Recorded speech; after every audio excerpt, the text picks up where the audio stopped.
J.J. Abrams was here yesterday talking with George, and he said he just wrapped up everything on Sunday. He also said there was a major security breach, that somebody let their script get out of their hands and it landed on eBay. And apparently people assume it was me. Okay.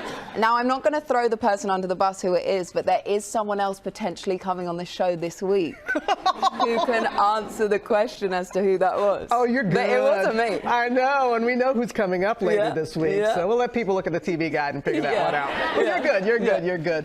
Man, J.J. Abrams was here on Monday, gave some breaking news. Oh, yeah? He said someone lost the script, and the script ended up on eBay. And Daisy Ridley was here, and Daisy said, it's not me. Daisy said it's not her? And she said it wasn't her, so I'm curious, whose script was it? All right, guys, it was me. Oh! Wait. How did that happen? Look, let me tell you how this all went down. Well, what happened was... Look, what happened was, it was actually from my apartment. I was moving apartments, and I left the script under my bed. I was just like, you know what, I'm going to leave it under my bed. When I wake up in the morning, I'll take it and then move. But then my boys came over, and you know, we started partying a little bit, and then the script just stayed there. And then a few weeks after, you know, this cleaner comes in, finds this script, and then puts it on eBay for like £65. So the person didn't know the true value, you know. And I actually thought this is a great opportunity for the fans to read the movie before they see it. Maybe I'm onto something. Do you know what I mean? I'm sure that's exactly what JJ had in mind when he gave you that script. Let him read it first. It was scary, man. I was like, I got calls from every official. Even Mickey Mouse called me like, what did you do? Well, good though, man.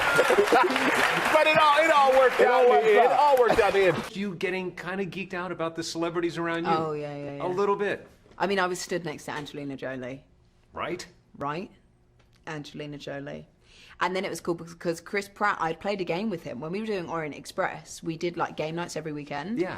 So Chris Pratt came, but obviously then I'm like, why would Chris Pratt remember me? And he was like, hey, Daisy. I'm like, oh, I'm like in the thing. I know people at these things. Yes, it was great. And do you ever go back in the time where you were, you know, maybe you got your first pilot or your first short film and you thought that was going to be the pinnacle of your career and said, wait a minute, where am I? Well, the thing I thought was going to be my break was a part in a TV show. So I quit my pub job and I was so thrilled. And then I got a call the next day and my agent said, you need to sit down, the part's been cut. And it was honestly a horrifying moment because I was like, I genuinely quit my job. Sure. But now I think they actually gave me a tiny bit, and weirdly the scene's about John Williams, which is all a bit spooky.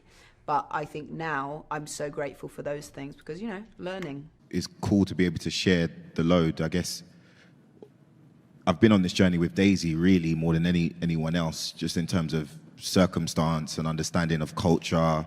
Well, pretty much there's a 100% understanding of our background and where we're from.